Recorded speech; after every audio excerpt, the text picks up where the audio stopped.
ఒడిశాలోని గోపాల్పూర్ దగ్గర వాయుగుండం తీరం దాటిందని ఐఎండీ తెలిపింది. దీంతో తీరం వెంబడి 40 నుంచి 60 కిలోమీటర్ల వేగంతో ఈదురుగాలులు వీస్తున్నాయి. వాయుగుండం తీరం దాటుతో 2 రోజుల పాటు కోస్తా జిల్లాలో భారీ వర్షాలు కురిసే అవకాశం ఉన్నట్లు తెలిసింది. అల్లూరు జిల్లా, ఏలూరు, ఎన్టీఆర్ జిల్లాలో భారీ వర్షాలు కురుస్తాయని వాతావరణ శాఖ తెలిపింది. రేపు ఏలూరు, అల్లూరు జిల్లాలో భారీ వర్షాలు కురుస్తాయని, ఇక భారీ వర్షాల నేపథ్యంలో మత్స్యకారులు వేటకు వెళ్లొద్దని అధికారులు హెచ్చరించారు. దీనిపై మరిన్ని వివరాలు మా కరస్పాండెంట్ వాసు మరిన్ని వివరాలు అందించడానికి సిద్ధంగా ఉన్నారు. వాసు, చెప్పండి, ఏంటి వాతావరణ శాఖ హెచ్చరికలో ఏ జిల్లాలకు అలర్ట్గా జారీ చేసింది, మరో పక్క మత్స్యకారులకు ఎలాంటి హెచ్చరికలు జారీ చేసింది? రవి, ప్రస్తుతం దీని ప్రభావంతో మనం చూడొచ్చు, మొత్తం కూడా సముద్ర తీరం అంతా కూడా అల్లకొల్లంగా మారిపోతుంది. ఆ అలలు కూడా భారీగా ఎగసిపడే పరిస్థితి కనబడుతుంది. గాలులు కూడా 40 నుంచి 50 కిలోమీటర్ల సముద్ర తీర ప్రాంతం అంతా కూడా 40 నుంచి 50 కిలోమీటర్ల వేగంతో గాలు కూడా వీచే అవకాశం ఉంది. అదేవిధంగా విశాఖ అవ్వచ్చు, పాడేరు అవ్వచ్చు, అల్లూరు జిల్లా, ఏలూరు, ఎన్టీఆర్ జిల్లా తదితర ప్రాంతాల్లో భారీ నుంచి అతి భారీ వర్షాలు కురిసే అవకాశం ఉంది. మరో 48 గంటల పాటు దీని ప్రభావం ఉండే అవకాశం కూడా వాతావరణ శాఖ అయితే చెప్పడం జరిగింది. భారత వాతావరణ శాఖ ఇప్పటికే కూడా ప్రకటించింది, వాయుగుండం తీరం దాటినట్టుగా కూడా చెప్తుంది. దాటిన 48 గంటల పాటు దీని ప్రభావం ఉంటుంది. మనం చూడొచ్చు, ఇక్కడ మనం ఆర్కే బీచ్లో ఉన్నాం. అలలో భారీగా ఎగసిపడే పరిస్థితి కనిపిస్తుంది. సముద్రం కూడా చాలా ముందుకు వచ్చింది, మొత్తం కూడా ముందుకు వచ్చేసి ఆ అలలు కూడా భారీగా ఎగసిపట్టే పరిస్థితి కనిపిస్తుంది. దీంతో మత్స్యకారులు కూడా ఎవరు కూడా ఆ వేటకి వెళ్ళొద్దని కూడా చెప్పడం జరిగింది. గత 2-3 రోజులుగా కూడా భారీ నుంచి అతి భారీ వర్షాలు పడుతున్న నేపథ్యంలో కూడా మత్స్యకారులు ఎవరు కూడా వేటకు వెళ్ళే పరిస్థితి కనిపించట్లేదు.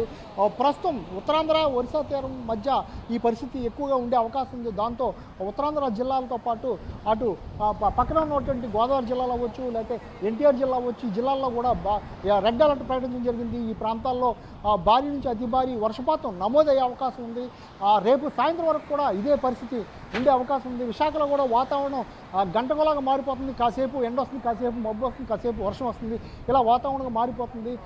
గత 48 గంటలుగా కూడా విశాఖ, ఉత్తరాంధ్ర చాలా జిల్లాల్లో కూడా వర్షం భారీగా పడే పరిస్థితి కనిపిస్తుంది. ఎక్కడా కూడా తెరిపి ఇవ్వట్లేదు. ఇవాళ కాస్త తెరిపించినప్పుడు కూడా ఈదురుగాళ్ళు భారీగా ఈదురుగాళ్ళు వీసే పరిస్థితి కనిపిస్తుంది. మనం ఇక్కడ ఆర్కే బీచ్ సముద్ర తీర ప్రాంతంలో ఉన్నాం. ఈ తీర ప్రాంతంలో ఒకవైపు అలలు భారీగా ఎగసిపడుతున్నాయి, మరోవైపు గాలి, విపరీతమైన గాలి వీచే పరిస్థితి కనిపిస్తుంది.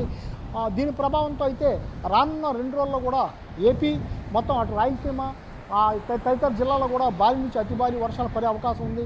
అప్రమత్తంగా ఉండాలని కూడా చెప్పడం జరిగింది. గత 2-3 రోజులుగా పడుతున్న వర్షాల కారణంగా విశాఖ, మన్యం, అల్లూరు సీతారామరాజు జిల్లా అయితే అతలాకుతలం అయిపోయింది.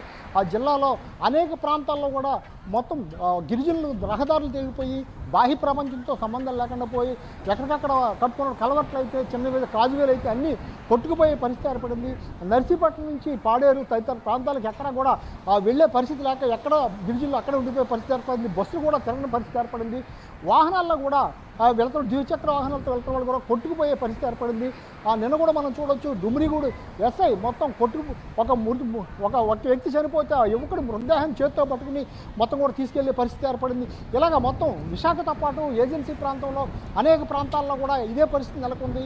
ముఖ్యంగా విశాఖ ఏజెన్సీలు అయితే చాలా తీవ్రంగా ఉంది. గతంలో ఎప్పుడు లేని విధంగా చాలా ప్రాంతాల్లో కూడా ఏజెన్సీ ప్రాంతాల్లో చాలా రహదారులు తెగిపోవడంతో కూడా ప్రజలు బయట రాలేని పరిస్థితి ఏర్పడుతుంది.